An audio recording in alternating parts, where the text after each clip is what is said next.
This is the Rider Report with anchor person Kuczynskis with the weather.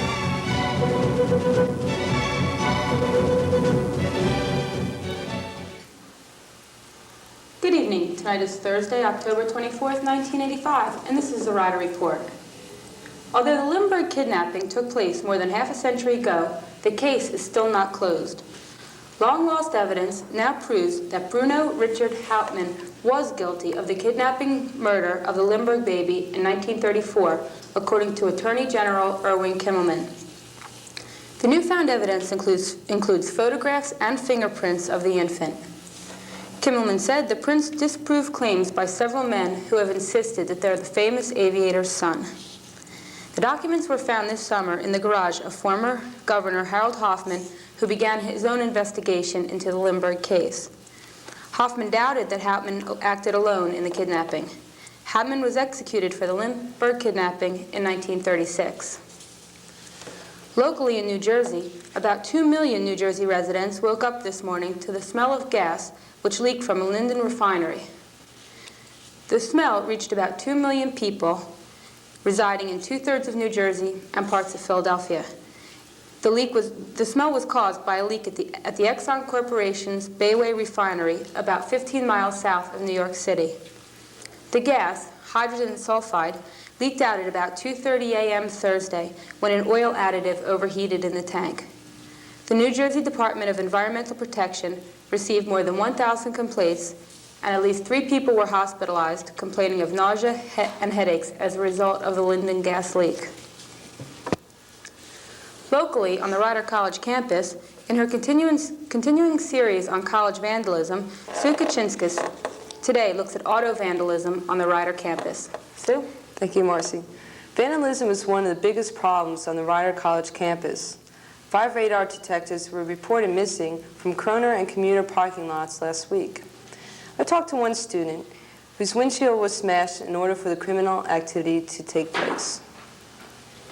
Well, was added patrols during the early evening hours when this happened to my car.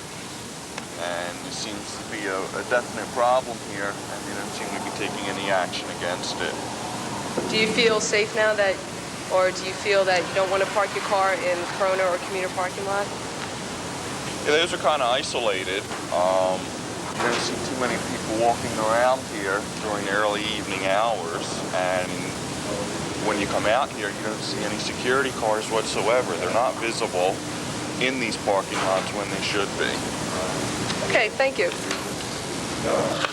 As a result of recent vandalism, security cars are now making extra patrols in the parking lot areas between 7 and 11 p.m. And now back to you, Marcy. Thank you, Sue. Also on the Rider College campus, many changes do occur on campus, but one in particular is a change that has occurred at the Olson Residence Hall. Once an all-male dorm, Olson is now occupied by 3 floors of women.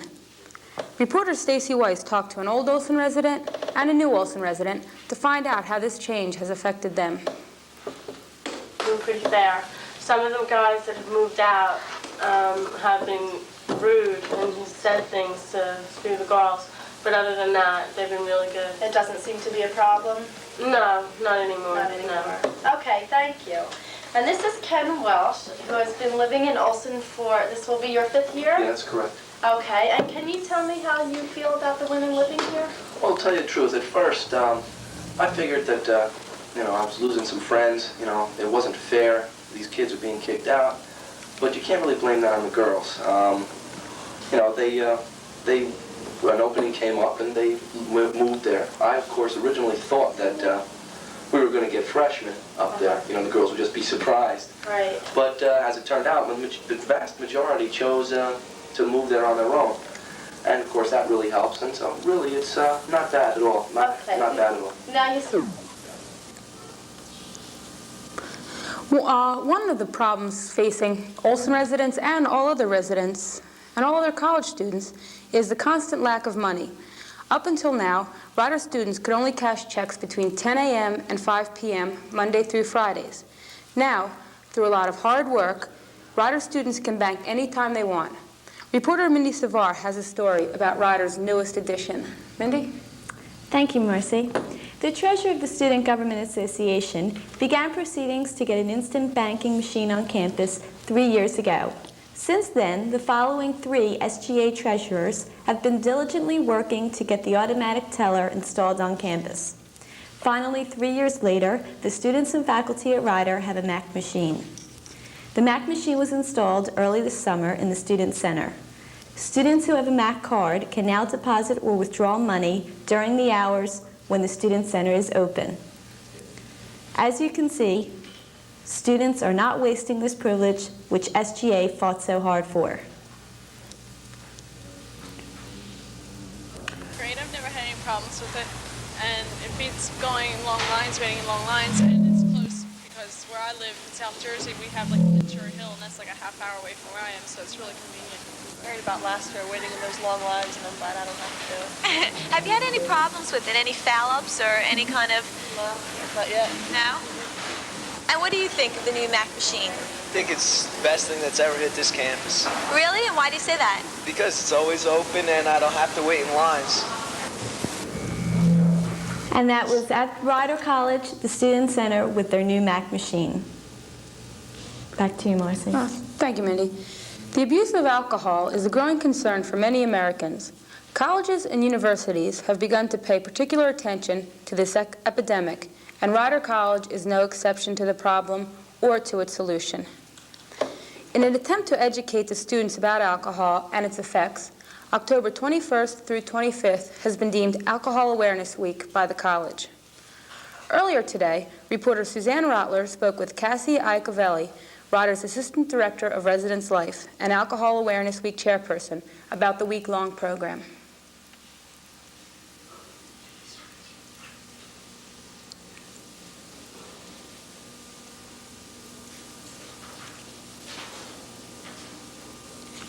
Director of Residence Life, chairperson of Alcohol Awareness Week, which is the current this week on Rider's campus. I'd like to ask Cassie a question.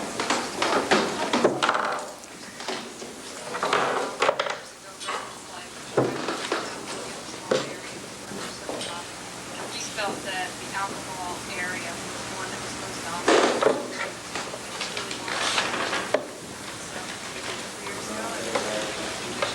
What kind of program is this? Educational, social, A combination. A lot of our strategy is marketing. We've been trying to get our theme, think before you drink, across to students. And I think the idea that we want is not to tell people not to drink, but to think about it and drink responsibly. We've given us some free promotions, we've done some fall programs, we've done some displays about the food.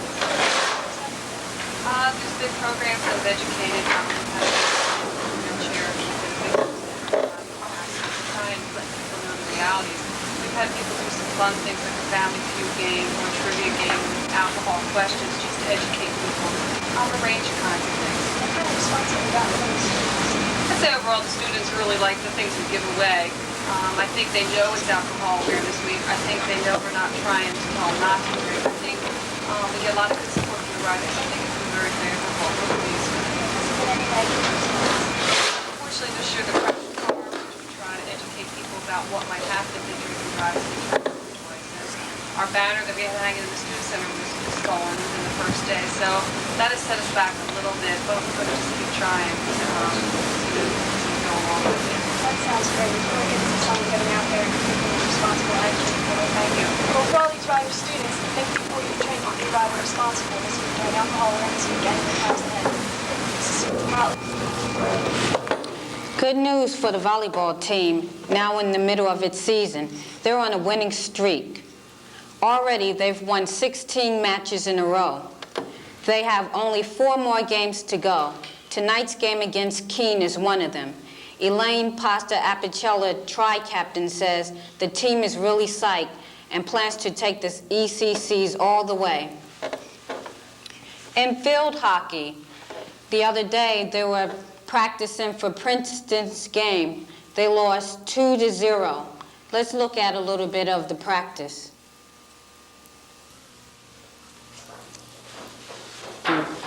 Here they are, hitting the ball all over the place. Rider got the ball. Princeton is winning, though. Looks like a real tough game. They're having a hard time getting it in the net. And that's it for field hockey. But so far, they had a game last night, but Ryder lost 1-0.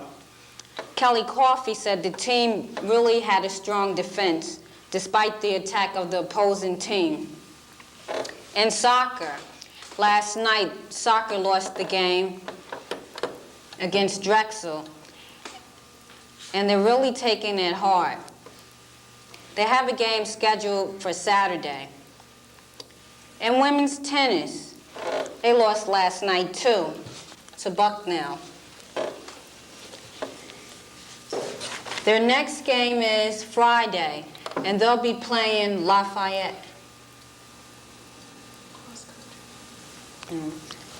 In cross country, the team has a meet this Saturday at Stockton State. So far, it looks very good this season for the team. They have a record of 13 wins, 4 losses. We have a solid group this year, says Coach Mike Brady. He feels the team is looking forward to an outstanding year if they can avoid injuries. Let's see what the coach has to say about support. Here he is now speaking. I think also during the fall, without having a football team on campus, cross country takes a pretty important part of our sports program. And I know the fellows would certainly enjoy seeing more of our student body coming out and supporting the program.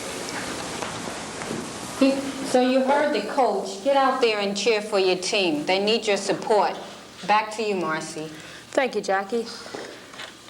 Today was a beautiful day weather-wise. Does not feel like like November is coming right around the corner. But the question is, will tomorrow be as nice? So one way to find out, let's go to our weather girl, Sue Kachinskas. Sue? Thank you, Marcy. Well, I asked you a question. The weather's not going to be too great for the weekend. Okay, let's take a look at the weather right now, the temperature. In Trenton, its high today was 71 degrees and the low was 38.